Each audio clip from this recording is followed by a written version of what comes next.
I broke the stiff stillness in the modern Seattle law office with a resounding, "You thought you could erase me from this house. David never." My husband, David Lawson, drew back his cheeks, becoming pale as he glanced at his parents, Richard and Margaret, who sat still, their arrogant self-confidence eroding. The papers on the mahogany table quivered.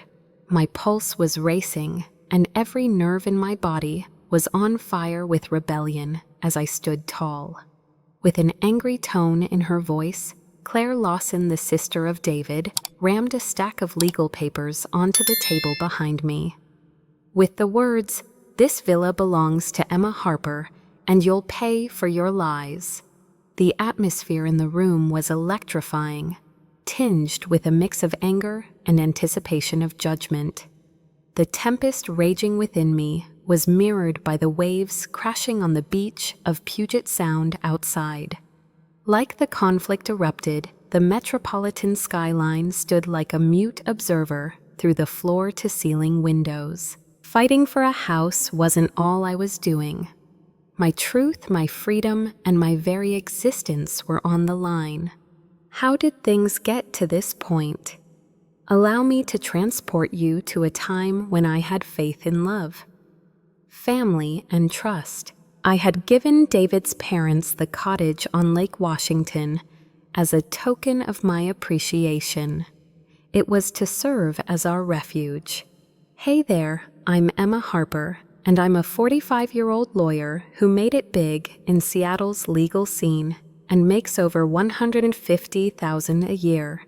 With David, a banker who assured me he would love me no matter what, and his parents whom I treated like my own, I believed I had created a home. I believed I owed them everything since they had helped me get out of a deep financial hole years earlier. Thankfulness, though, has the potential to cloud your vision. It has the potential to bind you to those who find joy in honing their blade skills. I had to confront the reality that my family had abandoned, betrayed, and used me that night in this exact workplace. However, I was undervalued by them. This is the tale of how I became stronger by embracing their deceit, recovering what rightfully belonged to me, and discovering the real price of trusting. Hi, I'm Emma Harper, and I thought Seattle was my ticket to the American dream for a long time. Ebony Lawson, a prominent attorney at a prominent company, earns more than $150,000 annually. She is married to David Lawson, an endearing banker who promised to always support me. I had my heart set on a beautiful property on Lake Washington where we resided. The glass walls reflected the sheen of the water. What I wasn't doing was merely creating a life for us. Having lived with David's parents, Richard and Margaret Lawson, I felt obligated to settle a debt to them. You see, being grateful may be a strong feedback loop.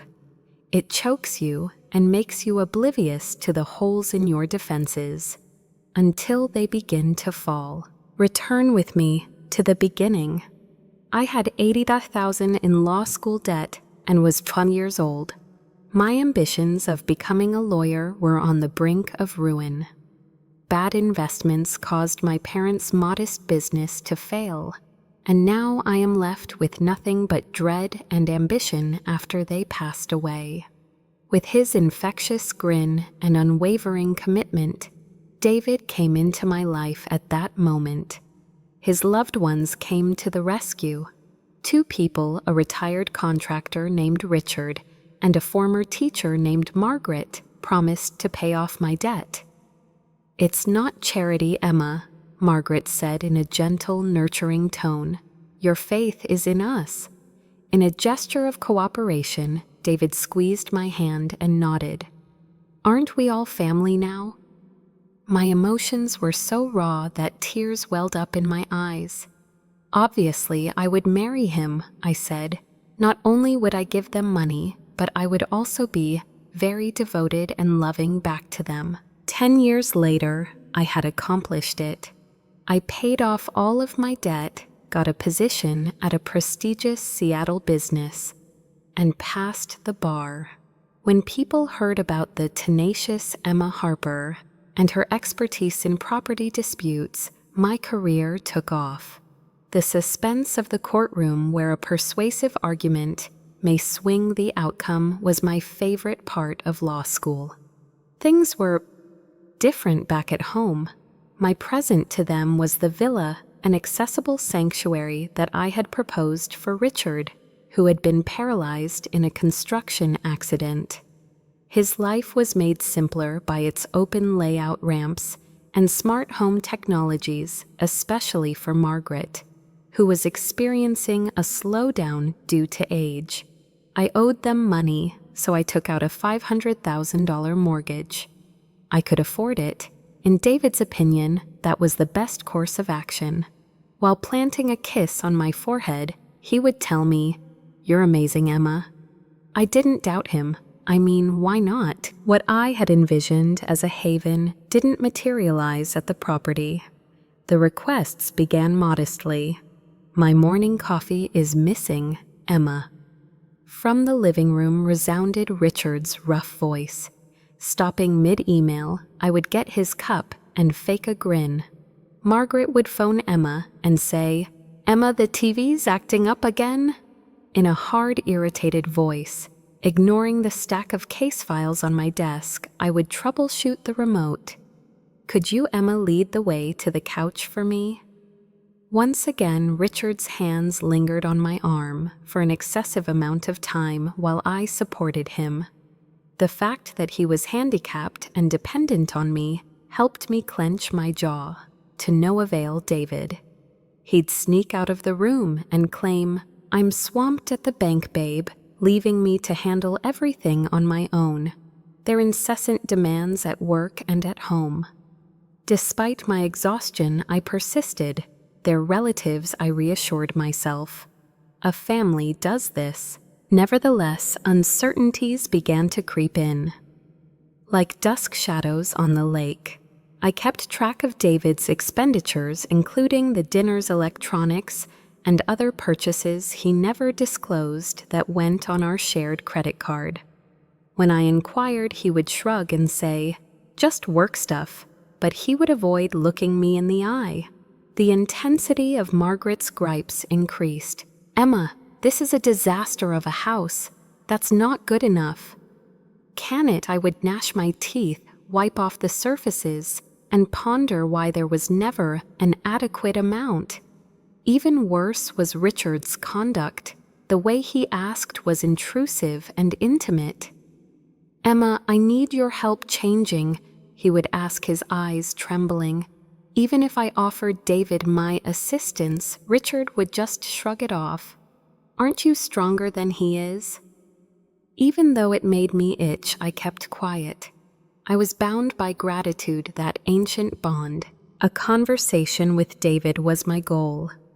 In the stillness of the villa, late at night, I would mutter my grievances. "David, your dad is stepping on some lines, and your mom, she thinks I should be the one to handle everything." He'd mutter and draw me near. "Emma, they're old. They aren't sincere. I will speak with them all right." He never did, though. The following day, nothing had changed. "Emma, there's a mountain of laundry." The acidic tone of Margaret's voice. "My medications." Emma Richard was rather demanding.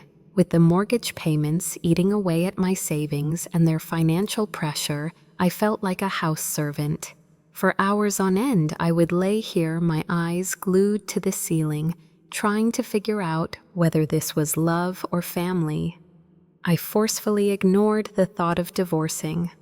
Once they had rescued me, they were right, I owed them something. I was unable to disregard the first crack that followed. It came to light when I was doing what comes naturally to me as a lawyer, examining our financial records, that David had formed a separate account and was using it to siphon thousands of dollars out of our joint account. A knot formed in my gut. "Excuse me, David, but what is this?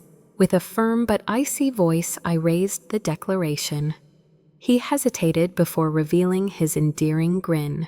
"Simply investments, darling. Just relax." I was worried, though. Our finances and mortgage were the first targets of my increased scrutiny. It was as if I were dealing with a mystery that I couldn't solve. At that moment, I had no idea that I was teetering on the brink of a truth that would destroy everything. Everything I had worked so hard to build: my family, my home, my life was a facade, and I had been too thankful and trusted to see through it. The chandelier cast a warm glow across the dining room of the estate, while the gloomy waters of Lake Washington shimmered outside the windows. I sat across from Margaret, David, and Richard, and the sound of the wine glasses masked the anxiety in my breast. That morning, I had done my usual thing and looked at the balance in our bank account. That $500,000 mortgage that I had been carrying about for so long was no more. Full payment made. When the sun finally broke through the seemingly unending clouds in Seattle, a sigh of relief swept over me. Once again, I could dream and breathe. I felt a twinge of concern as David poured further wine, his smile becoming wider and wider. "Emma, has the mortgage been finalized?" His tone was too nonchalant as he inquired. Encouraging a smile, I gave a nod. "Yeah, at last. Why?" He glanced across to Margaret for a second before returning to me. "We ought to rejoice." I felt a little warmth in my heart when I heard how hard you've worked. Perhaps he did in fact see me. Nevertheless, Margaret proceeded to speak, her voice razor sharp. "The villa has really been sold to Natalie, Emma. It's high time that you go." Chaos ensued as the room whirled about. With a clatter, my fork hit the plate. "Oh, really? How—" My voice was hardly audible as I coughed out the words. Natalie, an old acquaintance of Margaret's, was a woman I'd only met a few times. Her grin was excessively tight, and her remarks were overly sweet. "Can you buy it?" Their house that I had constructed and paid for. Sitting in his wheelchair, Richard smirked as he reclined back. "She now owns it." David avoided looking me in the eyes as he twisted the stem of his glass, saying, "We don't need you anymore." It was my loved ones, the ones I had trusted, loved, and given my life for, and I just gazed at them. "You actually purchased it." My voice quivered as my incredulity and growing anger clashed. Margaret stared at him with icy, unmoving eyes. "Emma, you have acted accordingly. The home belongs to us. Is tomorrow the deadline for packing?" A single statement took my house and my life. I retreated from the table, the sound of my chair rubbing on the wooden floor. "I own this house. The whole cost was mine." At last, David spoke, his voice quiet and somewhat bored. "You don't own it, Emma. It was never." The fragments sliced through my years of appreciation, faith, and love, shattering my heart. As the walls of the estate closed in on me, I fumbled my way to my office, my photos and memories now all false. Their whole game was to take advantage of me. Everything from the marriage to the villa to the $80,000 they gifted to settle my debt was a ruse to turn me into their bank and servant. In the dim light, my laptop lit up as I slumped into my chair. At that moment, I stumbled upon an email that had slipped my mind, hidden in a folder that David had assumed I would never open. The message was sent months ago by Natalie to Margaret. "Emma is almost there with the repayment. The deed is transferred after it is completed. No one will ever guess." I felt a chill run down my spine. During my time spent caring for them, they plotted and planned this. With each paragraph, I read the word betrayal, twisted like a knife. Their falsehoods were stifling, and I couldn't stay in that house any longer. With trembling hands, I seized my phone and dialed Claire Lawson's number. No one had ever treated me like anything other than a member of the family until David's sister, a tech tycoon in San Francisco, came along. Her biting humor helped me get through my sleepless nights as we became closer during our late-night phone chats. "Emma, it's Claire," I said, my voice quivering. "The villa was sold by them. They're evicting me." Complete stillness followed by a low, incensed cry of, "What?" Everything came out of me, the email, the betrayal, and the years of repeated requests. Claire's tone became more severe. "Get on the next plane to Seattle. I'm on it." With tears streaming down my face, I hung up the phone, but then something else started to move inside of me. A wrath that I had never felt before, unbridled and ferocious. The plan was for me to snap and stealthily disappear. That was a mistake. Arriving the next morning, Claire had an air of self-assuredness, donning a fitted jacket. We met in a coffee shop close to Pike Place Market, where the aroma of espresso helped me to center myself while I struggled to maintain a steady voice. "Claire, they faked the document. Without even having my name on it, she leaned closer, her glare uncontrollable. This is nothing new for Natalie Emma. She attempted to con me out of an investment in my business many years ago." I clenched my mouth as my mother also covered her at that time. As usual, Margaret played the role of puppet master, manipulating David and Natalie, grasping her laptop. Claire's fingers fluttered. "I know people who work for the county recorder. We would prove it if they lied about the act." Her assurance grounded me, but the pain was still too much to bear. "Are you asking me why, Claire? How could they subject me to this?" With a sigh, her expression softened. "Why? Because you were their prized possession. Emma, they capitalized on your ambition and commitment. We dug for hours with Claire's technological acumen, unearthing much more. There were more besides the email. David had secreted some money to Natalie in the form of bank transfers, and they were labeled as consulting fees. This made my stomach turn. Even before we met, my spouse and business partner had been on board. He said, "I will always cherish you," in our wedding vows, and I thought about how every word was a lie. They had deceived me, but now I wasn't that innocent girl. As a lawyer, I was educated to seek and defend the truth. "Claire, we require proof," I stated with a more composed tone, something they simply cannot deny. With a hint of mischief in her gaze, she nodded in agreement. "We'll discover it. By the time we do, they will deeply regret ever betraying you." I allowed myself to feel everything that night. Anger, resolve, and pain, as I sat alone in a hotel room staring down at the glittering lights of the city below. An ordinary house wasn't the villa. I identified myself, made a sacrifice, and had confirmation of it. Their intention was to take it I too, but playing the role of their pawn was enough for me.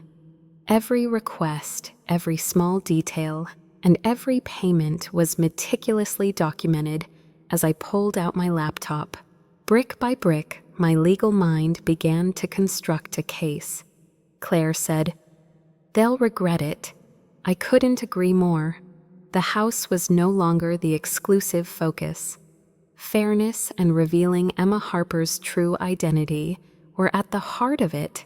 This was just the beginning, and my inner fire was becoming stronger with each passing moment.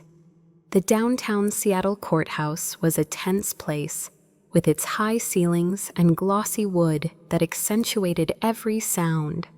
My chest ached as I stood at the plaintiff's table, but I put on a brave front.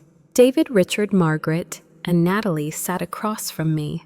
They avoided looking at me, and their self-assurance was dwindling like thread. With her towering presence and the riches of her tech empire, Claire Lawson stood at my side, strengthening our battle. With his silver hair and reputation for taking down liars, our lawyer Thomas Reed repositioned his spectacles, his composed expression masking the predator's intent. The session was called to order by the judge, a severe-looking female judge. It was this, my opportunity to reassert not just my right to live a dignified life, but also my claim to the lakeside villa. I was buried, they thought. I would prove to them today that I could fight. With the forgery of the deed transferring the villa to Natalie Thomas launched into a surgical strike. The plaintiff, Emma Harper, paid the whole $500,000 mortgage, but her name was fraudulently removed from the title, he said, holding up the papers with the forgery shining under the courtroom lights. The memory of the late nights I had worked giving up sleep to pay those bills in the mistaken belief that I was creating a home for my family made my chest constrict. With perspiration dripping down his forehead and a crooked tie, David fidgeted in his chair. Margaret tightened her fists and pursed her lips. As her mask of composure slipped, Natalie gazed down at the floor. I couldn't care less what Richard, who was confined to his wheelchair, whispered to David. Now their justifications were irrelevant. Come to the stand. Thomas summoned me. With each stride, my heels made a bold statement as I advanced. My voice remained calm as I swore the oath, but my hands quivered. Excuse me. As Thomas started speaking, Harper said, "Tell us about the villa." I sighed, feeling the burden of years weighing me down. To alleviate some of the stress in their lives, I purchased it for Richard and Margaret, who are my husband's parents. Margaret's health was deteriorating, and Richard was paralyzed. Years ago, they assisted me with my law school debt, so I decided to take on the mortgage as well. I felt like I owed them, I said, my voice quivering, but I continued. Over the course of a decade, I paid the full amount, $500,000.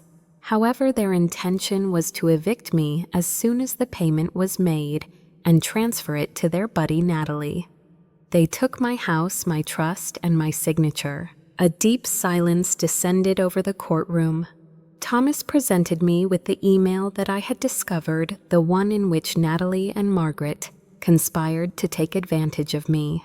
While reading it out loud, I raised my voice. Emma is almost there with the repayment. We exchanged titles. Shocks resounded throughout the exhibition hall as people gasped in disbelief. Wanting David to look into my eyes, I fixed my gaze on him. Not at all. They wielded my appreciation and love as a weapon. I said my words incisive and hairy.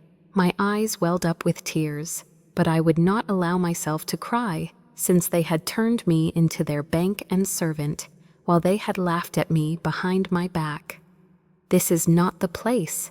Avoid at all costs. Next, Thomas revealed the card that would prove to be their downfall, the surveillance footage that had been set up in the villa's living room originally to protect Richard.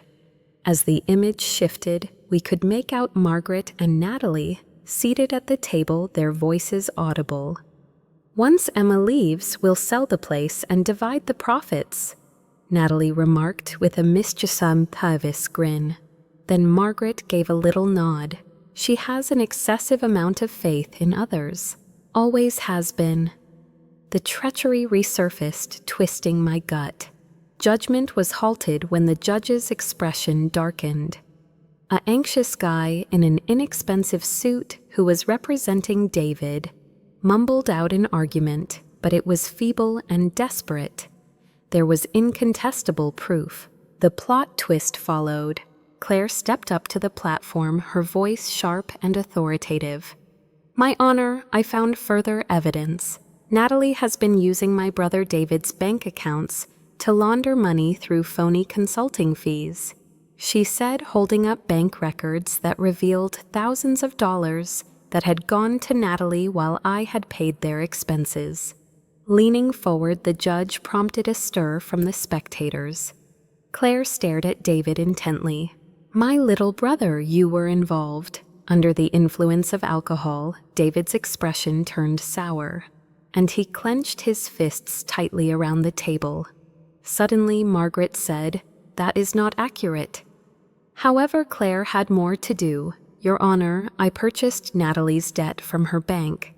She's in a state of crisis and has no money." For that reason, they wasted no time stealing Emma's villa. Not only did Claire's words give me strength, but there was something more at work as well. No longer was I on my own. For every woman who had been taken advantage of, betrayed, or ignored my struggle was a battle for all women. In Seattle, I was a part of a support group where I met other women who had been through similar struggles. I was able to unearth Natalie's dodgy deals, fake invoices, secret accounts with the aid of one member, Lisa, a financial expert. Thomas now had her evidence, which would put an end to their relationship. Lisa was seated in the gallery, and I felt empowered by her nod as I gazed across at her. I wasn't in a typical courtroom. I used the truth like a weapon on my battlefield. To the stand, Thomas summoned Natalie. Because her luxury clothing was unexpectedly too snug, she writhed in pain. "I thought you had Ms. Harper's signature forged." With a deadly calmness in his voice, he inquired. With a stutter, Natalie stammered, I didn't intend to." Margaret said it was fine. Suddenly, Margaret's eyes widened, and her head sprang upward. "How could you put the responsibility on me?" As the judge slammed her gavel, chaos ensued in the courtroom. It was nearly funny. Their falsehoods were crumbling like a house of cards as they were falling apart and betraying one another. As Thomas persisted, he produced messages in which Natalie and David discussed selling the villa for $2 million and dividing the proceeds equally among themselves. Their reward for reducing my house and effort to nothing. Once again, I stood up without being asked my voice. Echoing, "David, I trusted you like a family member. You looked down on me because I looked out for your parents and paid the price for your falsehoods. Today, though, that pawn turns the tables." Decades of anguish, fury, and resilience were expressed via the words. For an instant, the judge's expression softened. David drooped his hands, covering his face. Margaret hesitated before speaking. As her mask crumbled, Natalie broke down in tears. At that moment, I felt power over them and over myself. I stood higher, stronger, and unstoppable as I rose above their attempts to shatter me. As we sat down, Claire clutched my hand and said something horrible. "We've got them, Emma." Before concluding, Thomas sought an order to seize Natalie's assets and return the property to my name. A strong tone came from the judge as she nodded. "I will examine the proof." I let out a long breath, my body quivering with determination rather than dread as the court was postponed. Even though we hadn't won yet, I was confident we would shortly. I, my supporters, and the truth had been undervalued by them. I felt energized and prepared for whatever was ahead as we stepped out of the courthouse, with a rare, sunny sky reflecting Seattle's cityscape. My house was believed to have been taken. They would soon find out that their only action had been to free me. The atmosphere in the Seattle courtroom had changed. The truth seemed to have lifted the clouds. With my hands steady and my heart at a comfortable rhythm, I sat down next to Claire Lawson. The muttering were silenced when the judge's gavel sounded. Her voice remained steady and unmistakable. A wave of relief washed over me, like sunshine breaking over the sound, as the court handed down complete possession of the Lake Washington villa to Emma Harper, citing proof of fraud and forgery. As she went on, David Lawson, Margaret Lawson, and Natalie Carter are ordered to pay $100,000 and in damages for financial and emotional harm. With that, I let out a long-needed breath. The burden of years of stress finally lifted off my shoulders. As he stared at the floor, David's face turned pale.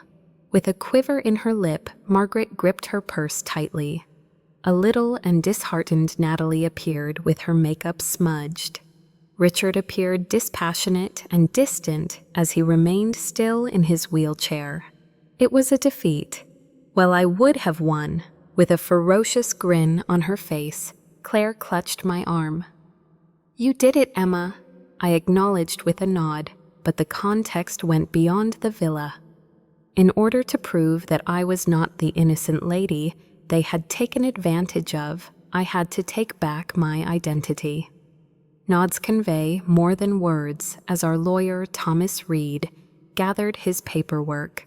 Members of my support group were in the gallery, and they all silently cheered. The financial analyst Lisa, who had assisted in exposing Natalie's dubious dealings, gave me the go light. Strangers became sisters. These ladies had given me the strength to persevere. I will always remember how their fortitude had inspired me.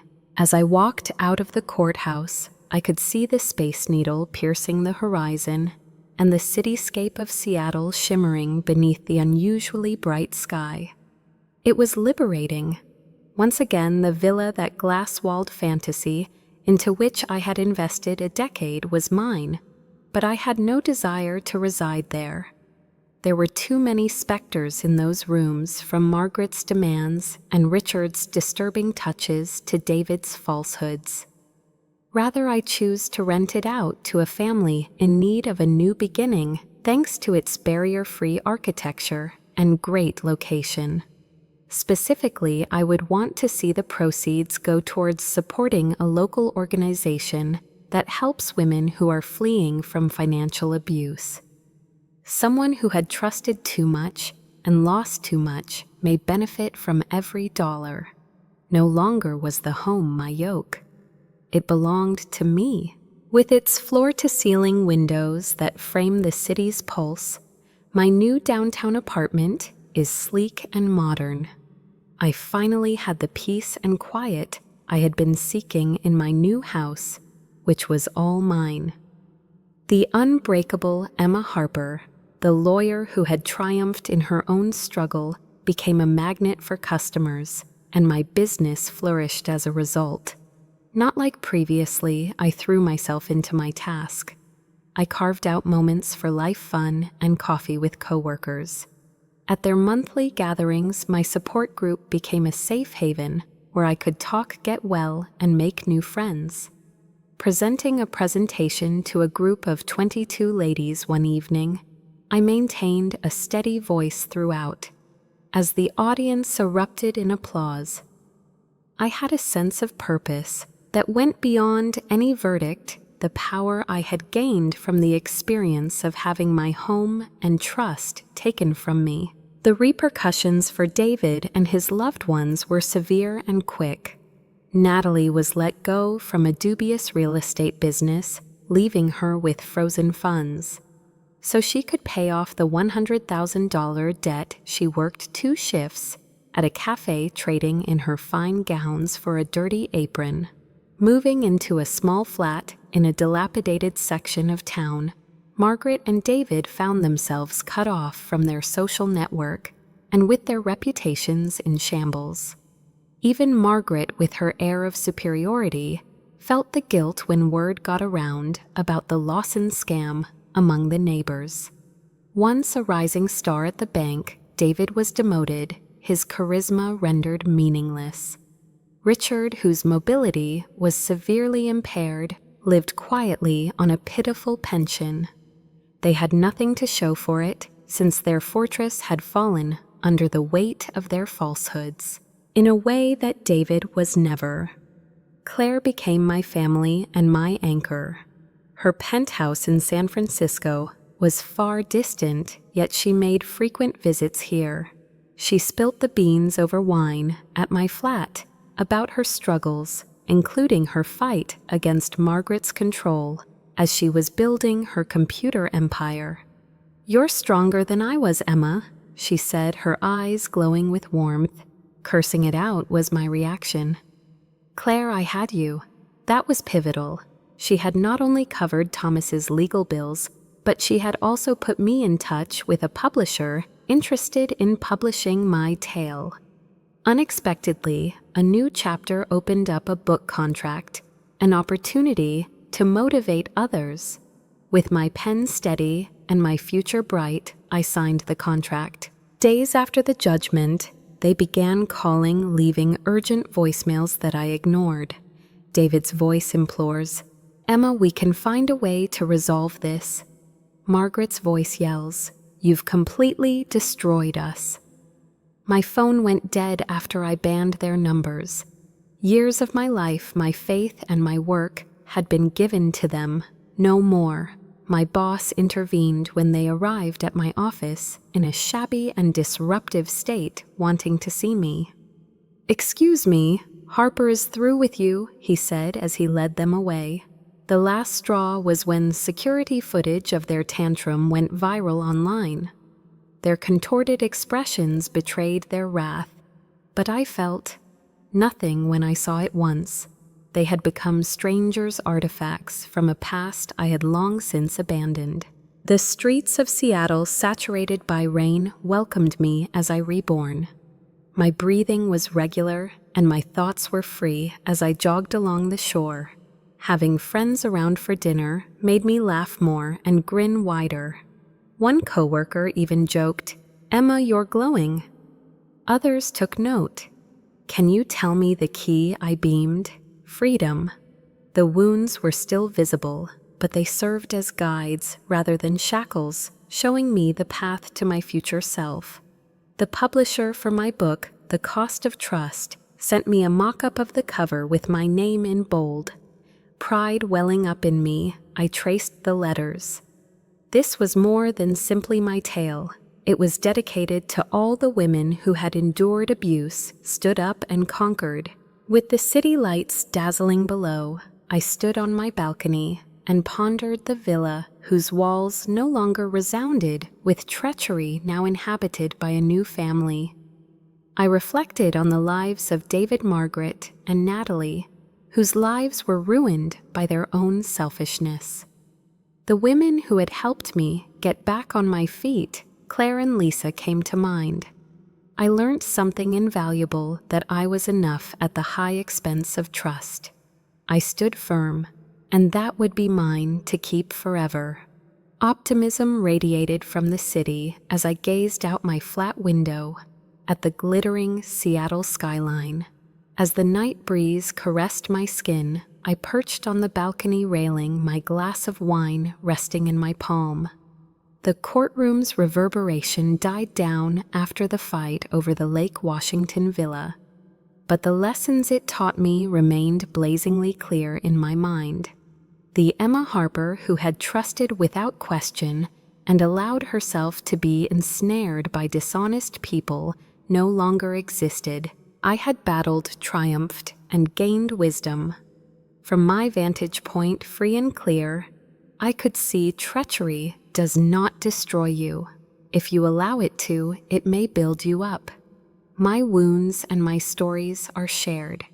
If you've ever felt used alone or had the courage to stand, then they are for you. Here is what I've learned, what I'm now carrying, and what I hope you'll also carry. Your first line of defense is a strong will. They believed they could crush me, force me out of the villa I had paid for, and abandon me, with nothing that was the plan of David, Margaret, and Natalie. Their deceit was like a hurricane that ripped through my faith, my house, and my emotions. No, I remained unbroken. Thanks to Claire's encouragement, my support group, and my own dogged determination, I discovered a strength I hadn't realized I possessed. You are more than the sum of your life's setbacks. It's like claiming, "I'm still here," while standing tall and unapologetic despite injuries. Find it by delving deep. That is yours to keep unless you choose to give it up. And secondly, trust is priceless, but it isn't a free pass. Due of their assistance with my law school debt and my strong belief in the importance of family, I decided to give David's to his parents. However, they viewed my faith in them as a means to an end, a means to trick me into paying their mortgage and carrying out their will. Trust is something that needs to be demonstrated by deeds as much as words, as I discovered the hard way. Margaret's motherly looks and David's false promises were all just facades for their avarice. Suddenly, my faith has shifted. Claire battled for me, therefore I trust her. Lisa, who gladly imparted her knowledge, has my trust. In me I have faith. Always act wisely while being generous with your heart.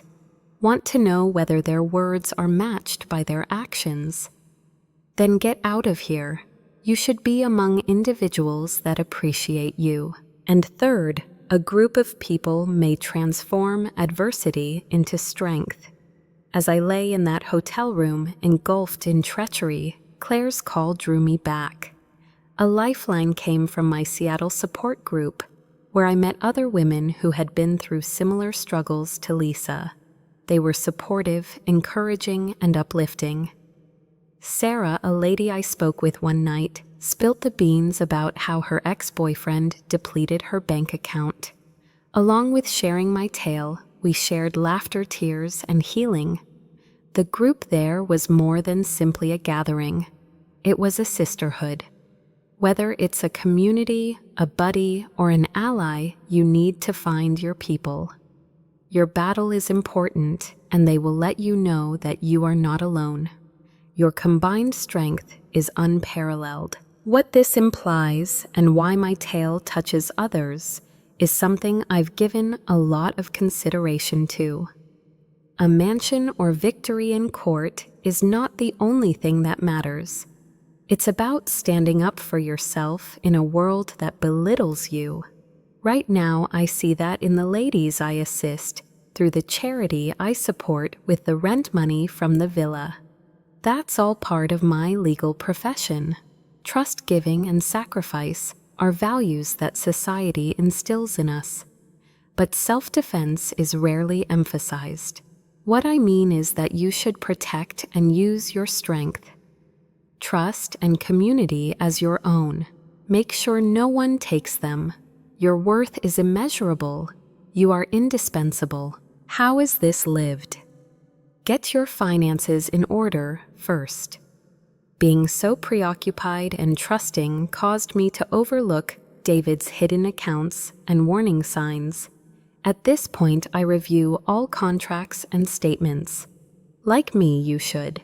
Keep an eye on joint accounts, study the small print, and challenge unusual charges. It's not insanity, it's authority. Ask for assistance when you're stuck. In my support group, I met Lisa, a math genius, who had caught Natalie in her scam. Seeking the advice of an expert, be it a friend, counselor, or lawyer, is never shameful. What you look for, they can spot. Lastly, establish connections based on honesty. Ignore words and focus on actions.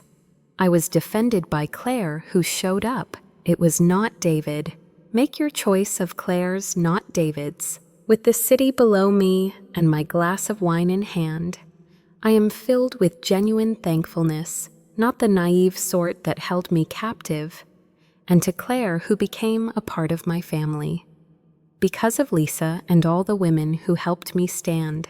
For my own part, I fought even when I wanted to give up. The cost of trust. My next book will serve as a vehicle for disseminating these insights and inspiring others. No matter where you are or what you're going through, I pray it reaches you. You get to decide whether a betrayal ends your story or starts a new one. Surprisingly, you have superpowers. Have faith in that. Experience that. Also disregard any and all attempts to convince you differently.